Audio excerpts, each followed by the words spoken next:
a dar paso a nuestro siguiente invitado, Pedro Cifuentes, que ya le tenemos con nosotros al otro lado. Hola Pedro, ¿cómo estás? Hola, muy buenas, ¿qué tal? ¿Cómo estamos?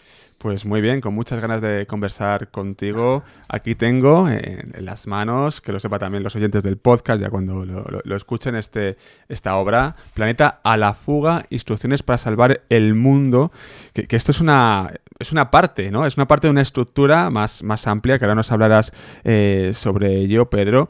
Eh, Vaya cambio de registro, te lo tengo que decir. Este cómic está publicado y editado por Plan B. Vaya cambio de registro de esa historia del arte en cómic a otra cosa totalmente diferente. Te van todos los palos a ti. Bueno, a ver, diferente en cierta manera sí, pero no. Piensa que son todo ciencias sociales, ¿sabes? Lo que pasa es que uno está más referido a la historia y al arte y al patrimonio, y este en cierta manera tiene más que ver con la geografía y el estado del mundo actual, ¿no? Es como si fuera un cuadernillo de estos de ACAL, ¿no? Del estado del mundo, pero versión 2.0. ¿Te ha dolido mucho, tanto la primera como esta segunda parte, hacerlo? Claro, porque abordas Sí, temas, sí, estamos sí, hablando sí. del cambio climático, de los efectos del cambio climático y, bueno, posibles y soluciones, ¿no? Pero ¿te ha dolido? Hombre, la verdad es que el grado de implicación es potente. Es cierto que es una obra que formalmente es un poquito menos compleja que los libros de arte, ¿no? Son el formato más pequeñito, es bastante más manejable también como autor, pero claro, luego con el tema de la documentación, pues la cosa cambia bastante, ¿no? Yo con los de arte tuve los dos pequeños traspiés de documentarme sobre Palmira cuando el ISIS, bueno, el Daesh acaba de reventarla y documentarme sobre Notre Dame justo cuando se estaba quemando la cubierta, pero en estos dos la verdad es que es un poquito sobresalto tras sobresalto, ¿no? Porque cada vez que te metes en una especie de mundillo de noticia ves que las cosas pintan francamente mal. La verdad es que yo al leerlo decía, madre mía, y recordando, ¿no?, catástrofes que ha habido recientemente también, digo, madre mía, de hecho en el editorial hablaba de un pedazo de plataforma de hielo que se ha reventado en la Antártida hace una semana, o nos llegaron las informaciones, porque 40 grados, se incrementó 40 grados a la temperatura normal para la época. 40 grados más en la Antártida. Bueno, tú lo sabes mejor que yo, y de hecho aquí también lo escenificas en una de las escenas cuando están en el Hespérides y se cae un fragmento de hielo de allí, ¿no? Sí, sí, sí. O sea, que en este caso, ¿no? Que estás en la Patagonia, por ahí, y se cae ese fragmento de hielo. Yo la verdad es que pues ya también en que los oyentes, los televidentes de Twitch hagan sus preguntas. Es una obra, en este caso, que Esperanza, la profe, ¿no?, de ciencias, está con sus alumnos y digamos que recorre diversos espacios en los cuales se han producido alguna serie de catástrofes y también recorre soluciones que se han planteado ante el reto del cambio climático. Como es la primera vez que tenemos para hablar acerca de esta saga, por así decirlo, porque hay un primer libro, en este caso, este es el segundo, estas instrucciones para salvar el mundo, esta es la segunda parte. Cuéntanos un poco cómo surgió la propuesta de este tema, quién te lo planteó, cuéntanos un poco cómo surgió y por qué decidiste lanzarte a esta aventura. Bueno, yo en el año 2010, con una propuesta que hice en el instituto donde trabajaba, ganamos el Premio Nacional de Educación para el Desarrollo. Entonces, la propuesta lo que hacía era tratar de explicar de forma didáctica para los chavales lo que entonces eran los objetivos del milenio. En 2016, sabes que se reformularon, se creó la Agenda 2030 y los 17 Objetivos de Desarrollo Sostenible. Y a partir de ahí, 3 o 4 años más tarde, pues pegué yo el boom con los libros de arte y fue cuando empecé a tener propuestas editoriales, ¿no? Lo que sucede es que muchas, la mayoría, pues trataban de arbolar un poquito de ir a rebufo, ¿no?, de los libros de arte. Y fue Gonzalo Ertés, el editor de Random, de Plan B, el que me dijo, oye, pues a ver, ya me gusta yo trabajar contigo, ¿tienes alguna cosita en mente? Y entonces él había sondeado un poquito el currículum, había visto que habíamos ganado el Premio de Educación para el Desarrollo, que también soy miembro de la plataforma de Docentes para el Desarrollo, ¿no?, que está auspiciada por el Ministerio de Educación y por AECID, y entonces me dijo, podíamos intentar hacer alguna cosa sobre esto. Yo la verdad es que también lo tenía en mente porque de la misma forma que la historia explica lo que es el mundo diacrónicamente, ¿no? La geografía plantea interrogantes a nivel sincrónico, ¿no? Es decir, cómo es el mundo ahora mismo y sobre todo cómo es el mundo en el cual van a vivir los chavales y chavalas que tengo yo en clase. Entonces me llamaba bastante la atención, claro. Lo que sucede es que son 16 objetivos muy complejo el tema y entonces pues le propuse la idea de fragmentarlo en 4 volúmenes, ¿no? Uno que sería la presentación de la propuesta, las problemáticas globales del planeta Tierra y que tiene que ver también con el arte y con la filosofía. En el primer volumen pues aparece Hannah Arendt, aparece Rousseau, aparece Kant, ¿no? Y trata de explicarse un poquito la idea de que las problemáticas que tienen que ver con los ODS son problemáticas universales, pero también llevan con nosotros la tirada de tiempo, ¿no? Y había pobres, ¿no? En la época de Murillo, cuando pintaba sus menesterosos comiendo uva y melón, y sigue habiendo pobreza extrema.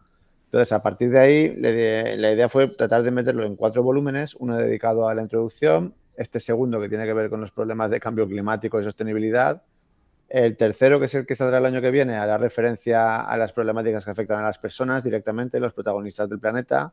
Y el cuarto, pues, en fin, además de que la profesora se llama Esperanza, lo que intentará es tratar de ofrecer esta idea, ¿no? Un punto en positivo. Construir infraestructuras resilientes y sobre todo tratar de trabajar en la paz, ¿no? La paz perpetua. El prólogo lo escribe, que lo tengo por aquí, que se me va se me va la chuleta, no me sé el nombre de memoria.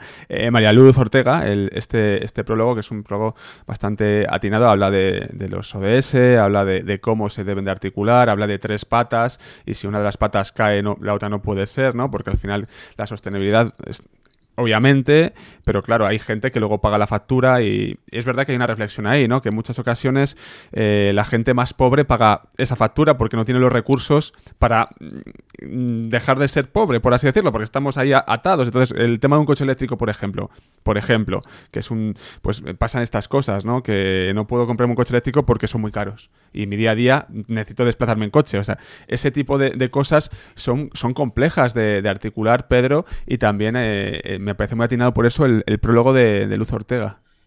Hmm. La idea es que esto de cambiar la mirada y plantearse otras cosas, al final es lo que tú dices, que el indicador económico, por desgracia, es algo que nos afecta una barbaridad.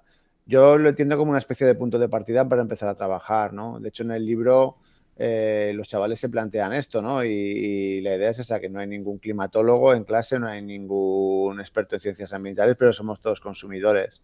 Y evidentemente la brecha económica pues tiene consecuencias como por ejemplo la que aparece también en el cómic, ¿no? De los 2 terremotos con consecuencias devastadoras, un año antes el de Puerto Príncipe en Haití y una escala menor del de Japón en Fukushima.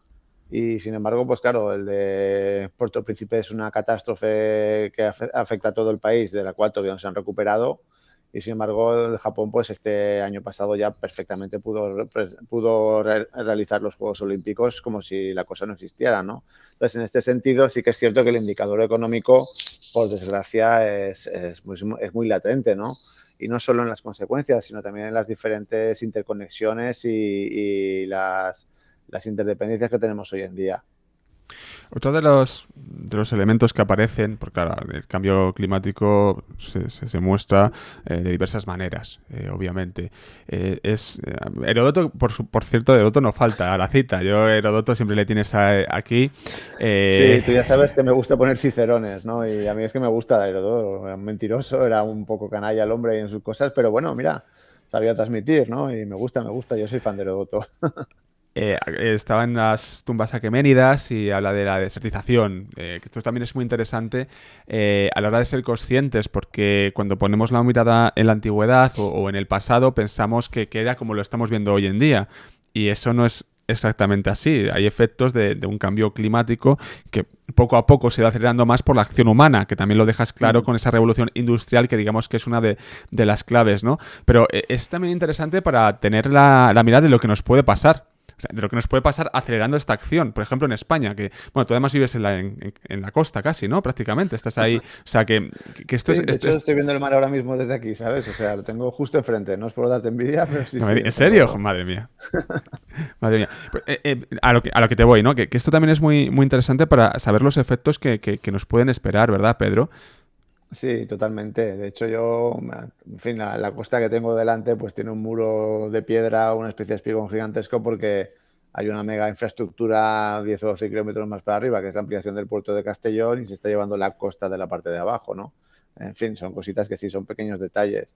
Comentabas el tema de lo de Heródoto y las tumbas aqueménidas.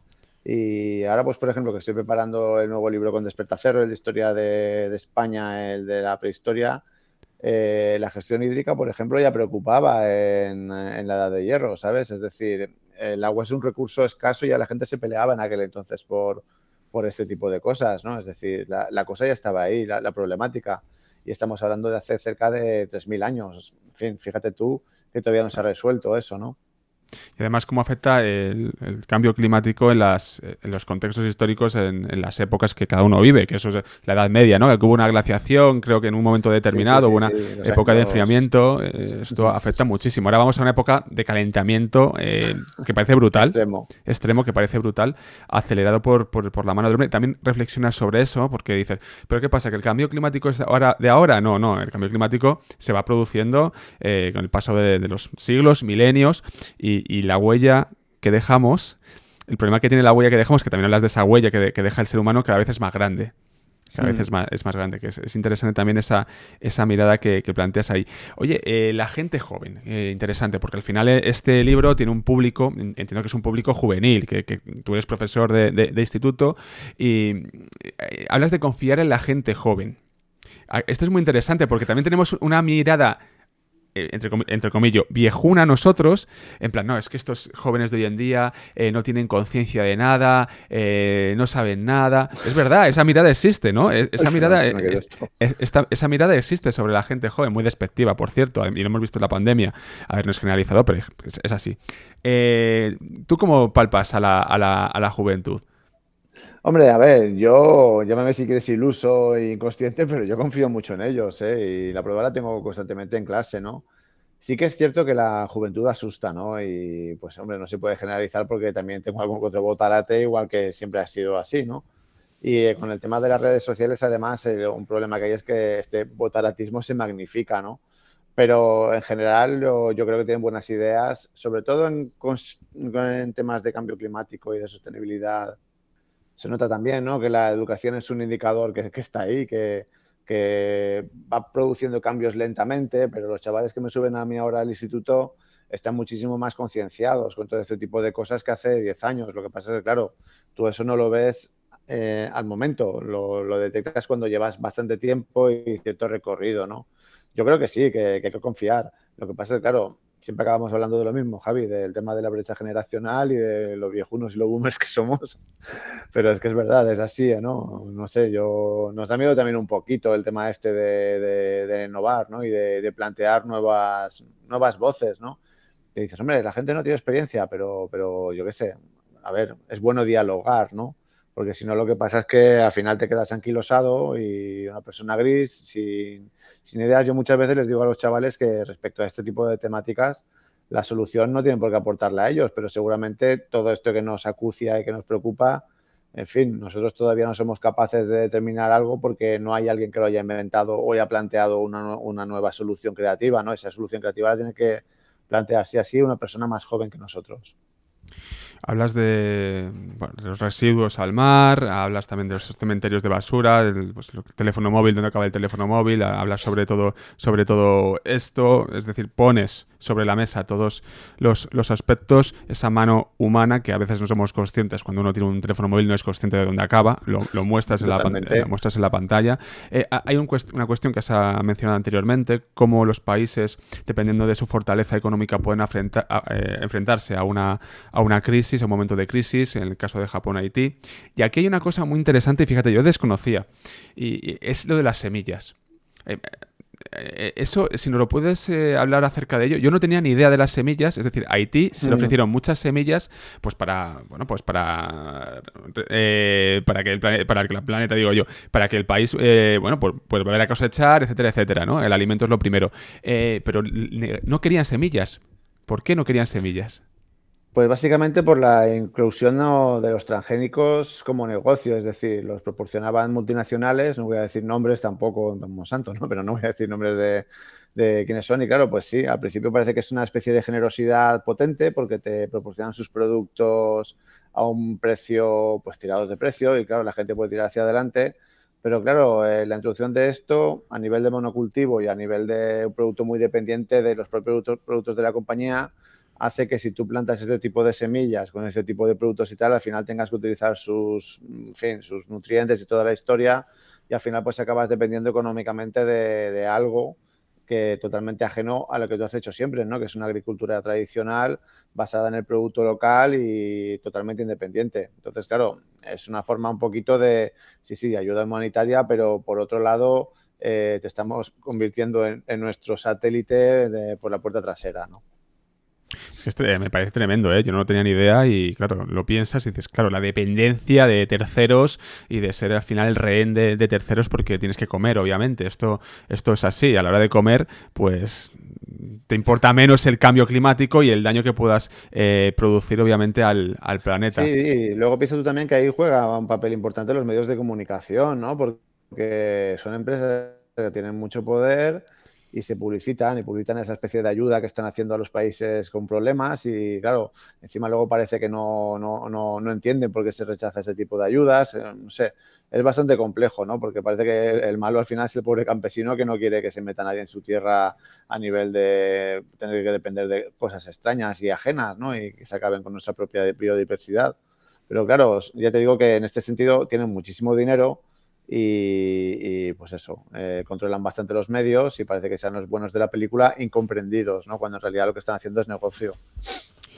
Otro de los temas que abordas es incluso una crítica individual y colectiva en el mundo nuestro cotidiano, en lo cotidiano. Cuando hablas incluso de la comida basura, en este caso, y bueno, pues dibujas de dónde procede esto, un perrito caliente, y de dónde procede este perrito caliente, quién te trae el perrito caliente a casa, qué supone que esa persona te traiga el perrito caliente a casa y los plásticos en los que viene, esa estética que nos llama a los ojos, pero realmente qué consecuencias tiene esto. Hablas de economía circular, también del unicornio, del país de la piruleta, vale, pero ¿cómo hacemos todo eso? Que hemos comentado anteriormente, ¿no? El tema del coche eléctrico, que sí, vale, muy bien, pero ¿cómo pago yo un coche eléctrico si no Efectivamente. llego a fin de mes, ¿no? Entonces, ¿cómo podemos ayudar como individuos y como sociedades? Ahora hablaremos brevemente de lo que se podría hacer a gran escala, pero ¿cómo podemos ayudar a que esto no pase dentro de nuestras posibilidades y cómo podemos concienciar?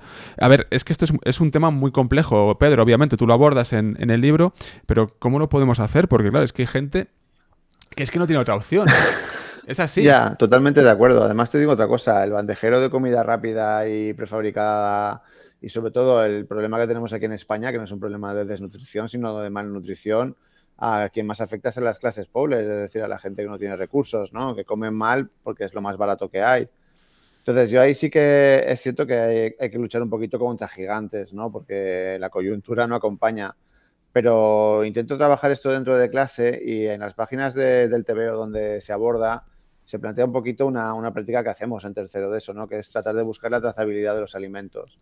Yo trabajo en un centro público con un alumnado con un perfil socioeconómico bastante marcado y una práctica tan sencilla como coger a la clase y preguntar qué han cenado, que te lo vayan diciendo, al final resulta que más de la mitad han acabado comiendo algún tipo de producto que no nos parece del todo adecuado, ¿no? Una salchicha Frankfurt o una pizza congelada o tal, ¿no?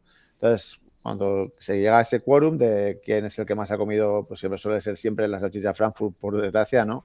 Pides que te traigan el paquete, el envase va al día siguiente y lo que haces es coger en un mapa los diferentes ingredientes y los diferentes productos químicos que meten, de dónde se han ido obteniendo, ¿no? A lo largo del mundo, ¿no? Y vas colocando chinchisitas. Pues mirad, tal cosa desde tal zona. Y aquí esto está afectando a los trabajadores de aquí que tienen, o sea, vas trazando una trazabilidad de los alimentos y lo injusto que puede ser básicamente algo tan insignificante como un perrito caliente, ¿comprendes lo que quiero decir? Sí. Entonces, a partir de ahí, pues tú lo trabajas con los chavales y entiendes esa idea, ¿no? Pero claro, el otro día, por ejemplo, yo veía una viñeta de José Luis Martín en La Vanguardia, donde pues se veía, ¿no? A una señora con la bolsa de la compra llena y con esto que está subiendo todo, la vida y tal, y la estaba mirando un ricachón desde un restaurante y le decía, yo contribuyo mejor al planeta que usted, porque como lubina de natural y todo productos bioecológicos tal, ¿no? Y la pobre señora le miraba como diciendo, pues es que yo no puedo acceder a eso, ¿no? Al final la brecha económica está ahí y desde luego es un problemón bastante gordo. Hoy ha habido una manifestación en la puerta del Congreso de los Diputados de científicos, de colectivos científicos, porque parece que las instituciones al final a veces hablan mucho pero hacen poco, que será complejo, será Qué complejo, novedad, ¿no? claro, qué novedad, será complejo a veces tomar medidas, no digo que no, obviamente, pero bueno, es así, ¿no? Y bueno, digamos que la comunidad científica pues se cansa, ¿no? De avisar, es que no hay, esto es el único planeta que tenemos, aquí en tu planeta a la fuga lo muestras, y no se están tomando medidas. ¿Cómo, de qué manera se puede intentar que realmente hagan caso a ciertas demandas para, de una manera nítida, palpable, activen políticas que cambien esto? ¿Qué mecanismos se pueden emplear, Pedro? Uf, pues es el momento en el que te digo, espera un momento, y tú es como arranca un coche y desaparezco yo de la... Es complicado, ¿sabes? Fíjate tú, por ejemplo, el pifostio que tenemos montado ahora en Ucrania, ¿no? Y lo que cuesta ponerse también de acuerdo y cómo actuar y tal, ¿no? Si... A mí lo que me da miedo de todo esto es que, claro, con la actual esta ola de qué es lo verdaderamente importante, estas situaciones, que son situaciones que nos afectan a todos y que además van a tener una problemática que es la hipoteca del planeta para las futuras generaciones, ¿no? Pasen un poquito a segundo lado, porque claro, como que el medio ambiente ahora, pero si lo importante es tal cosa, ¿no? Entonces me preocupa bastante.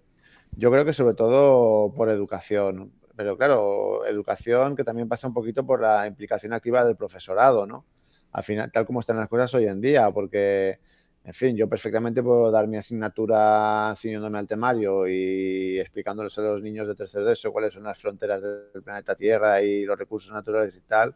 Tendría un apartado más o menos claro y conciso del tema de la problemática medioambiental, pero evidentemente tendría que ser un eje transversal que se tratara en todas las asignaturas, ¿no? Sobre todo porque es un eje que nos afecta y les afecta a ellos directamente a la línea de flotación. Entonces, claro, la educación para mí, el objetivo número 4 es fundamental, ¿no? Pero también habría que plantearse y pensar qué tipo de educación y qué es lo que estamos haciendo y tal, ¿no? Entonces, un panorama donde y eso que el libro tiene que ver mucho con la ciencia, ¿no? Con la parte de la biología, en un panorama donde las humanidades, que es una especie de faro, ¿no? En la oscuridad que nos queda hoy en día, se cuestionan mucho en los planes de estudios y tal, pues es preocupante, la verdad, ¿no? Yo creo que los chavales información tienen y que además que les atosigamos con barbaridades de información, ¿no? Pero como diría en este diálogo de Star Wars, ¿no? De una película infame, ¿no? El ataque de los clones, pero bueno, había un personaje que decía, no confundas conocimiento con sabiduría, ¿no? Quizás habría que tratar de no abordarles con tantos datos, sino de que entiendan un poquito las codependencias y la situación que se produce, ¿no? Lo que supone todo este tipo de cosas. Que a fin de cuentas es lo que trato de hacer un poquito con el libro. Los datos están ahí, los puedes ver o no los puedes ver, pero ¿por qué se producen las cosas, ¿no? ¿Qué es lo que estamos haciendo con el planeta? Reflexionemos un poquito sobre todo esto. Sí, de hecho, ese tema de información y conocimiento lo abordas explícitamente, lo abordas en las primeras páginas del cómic, efectivamente. Es un tema, es un tema que tiene mucha tela que cortar. Ya llegando al tramo final del cómic, también lo positivo, que el ser humano no lo hace todo mal. Bueno, otra cosa antes, sí, dos cosas. Una de ellas, no hay otro planeta.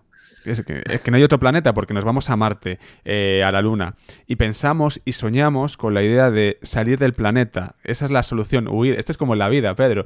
No, yo huyo de los problemas, me voy a otro sitio. Pero es que incluso eso es inviable, ¿verdad? Sí, totalmente. Y de hecho ya te digo que muchas veces en clase sucede, ¿no? Pero si nos iremos a Marte o yo, pues lo colonizaremos o yo, pues, pero claro, a ver, niño, tú mira ahora cómo estás, hacer eso, pues estudia, trabaja y cambia las cosas, ¿no? No huyas de la realidad que te rodea, eso es así, lamentablemente. Y la última parte, que hablas de lo positivo, de lo que hacen individuos, sociedades, colectivos, es paliar los efectos del cambio climático. Nos hablas de esa muralla verde en África, por ejemplo. Nos hablas también de un país como Islandia, de esa... esto parece que no sale tanto... Y además tocas un tema. Es que esto no sale en los medios de comunicación. Hmm. Esto es Totalmente de importante. acuerdo contigo. Es decir, si de repente se produjera otro volcán gigantesco en Islandia que afectara a todas las líneas de comunicación y el Sahara entrara en un conflicto brutal y armado o lo que sea, pues sí, tendríamos ahí noticia para todos. Pero la labor que están haciendo, por ejemplo, con la Gran Muralla Verde, estos países que se han ido asociando, ¿no? Para tratar de paliar la desertificación o la gestión, ¿no? de la fuente de energía, como es en fin, el vapor, todo el tema de la geomotriz en Islandia es potente, ¿no? Sobre todo porque se ha conseguido revertir en este caso del país, una dependencia exterior muy potente que tenía, ¿no? Y sobre todo una gestión de recursos que al final los convierte incluso en un atractivo turístico, ¿no? Para el... Pero claro, son cositas que no salen en noticias, ¿no? Que tienes que investigar un poquito porque eso, que te pintan lo malo, pero no te pintan lo bueno. Y lo bueno lo ves a lo largo del tiempo. Yo lo tengo muy claro eso. Claro, es que también, por otro lado, hay una atmósfera catastrofista que genera unos estados de ánimos que son a veces muy difíciles de levantar, porque es verdad que psicológicamente, incluso para mucha gente, la cuestión del cambio climático es, ya sé que esto está muy mal, pero es que no puedo más, ya es verdad, ¿no? O sea, son conscientes de que todo está muy mal, pero les bombardean tanto también que a veces produce un efecto depresivo en personas. Sí, totalmente, pero bueno, ya te digo, yo me dedico a la educación, ya lo sabes, Sí. y es que yo puedo pensar que el mundo es una mierda, puedo pensar que la cosa se va a acabar, que lo de Ucrania cada vez está peor, que la crisis, la inflación y tal, y la hipoteca, problemas con pareja, no es mi caso, pero yo qué sé, cualquier tipo de cosas, pero oye, ahí dentro tengo que echar el todo por el todo y tratar de transmitir ilusión, ¿no? Porque lo que no puedo hacer es hipotecar mis problemas a la gente que tengo delante. Yo no puedo decirse a los niños, no, no hace falta que hagáis nada porque el mundo se va al garete, ¿no? Y no es mentirles, sino tratar de transmitir un poquito de esperanza, ¿no? De plantear las cosas como son.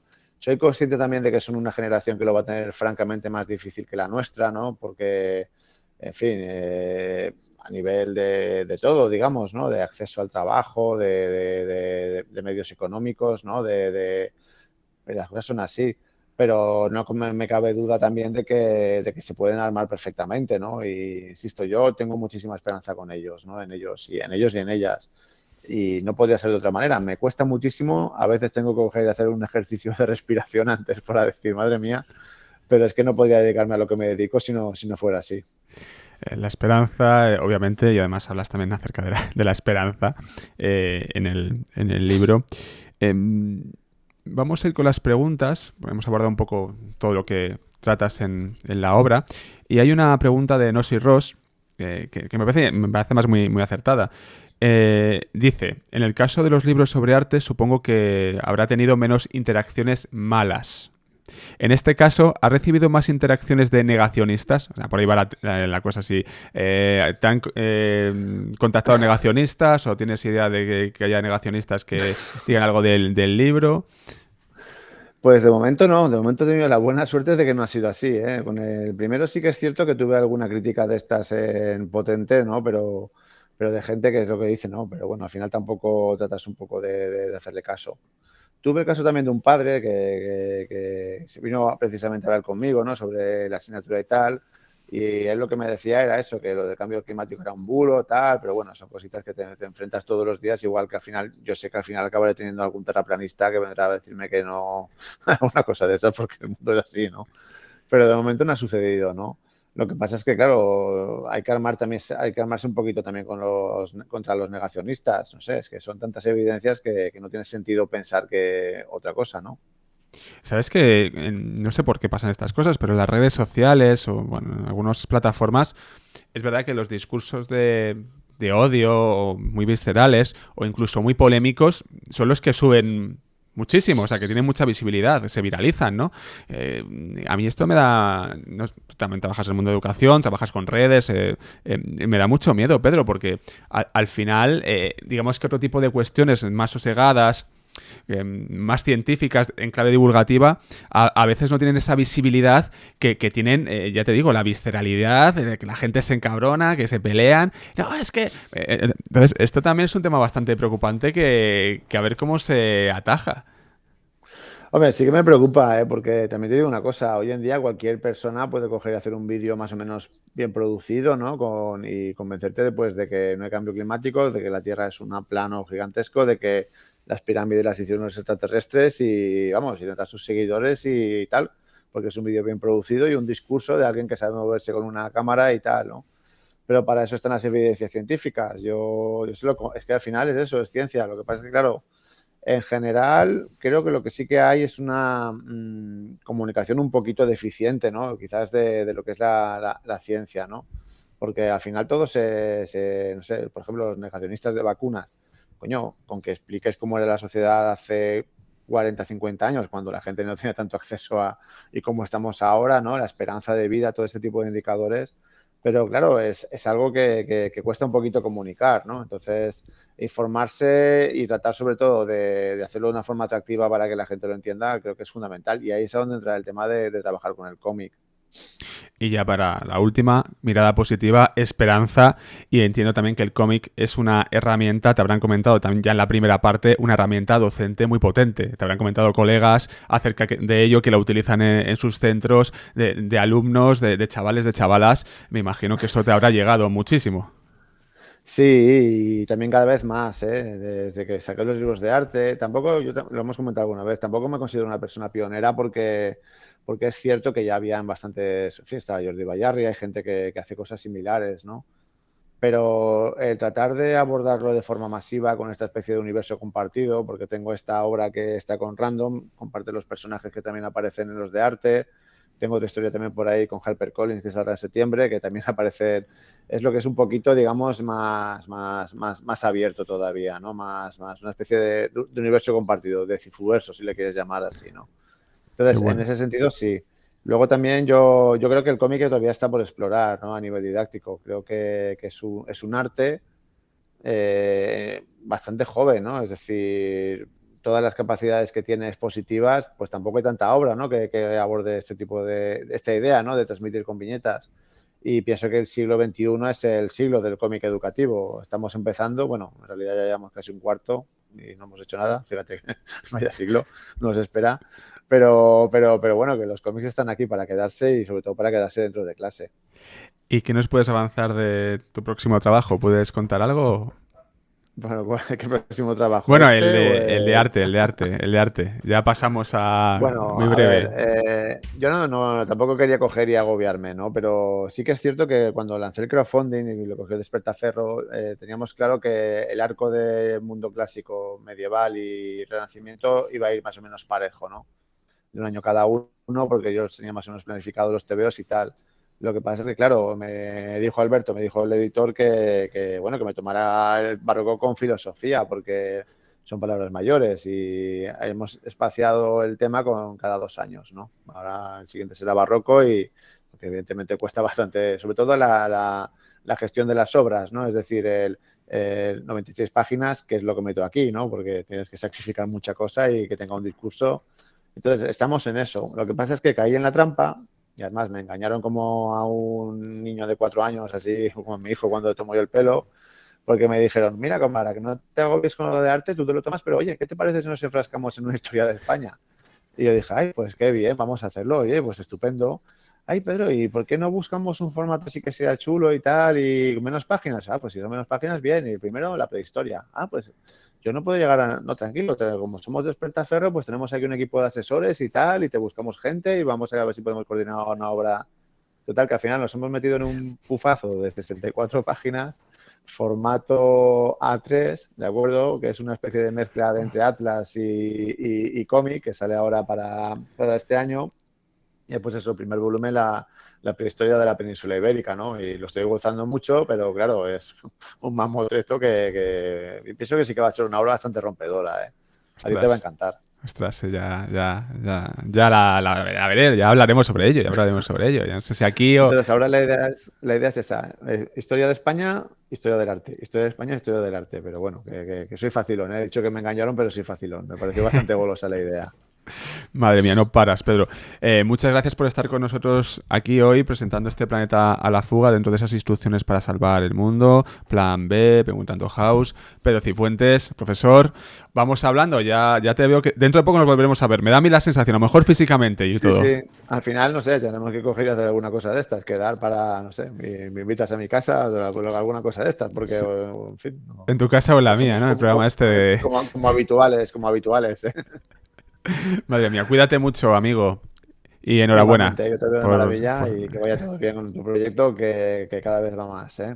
Gracias. Cuídate. Hasta luego. Hasta luego, Pedro. Gracias. Y seguimos.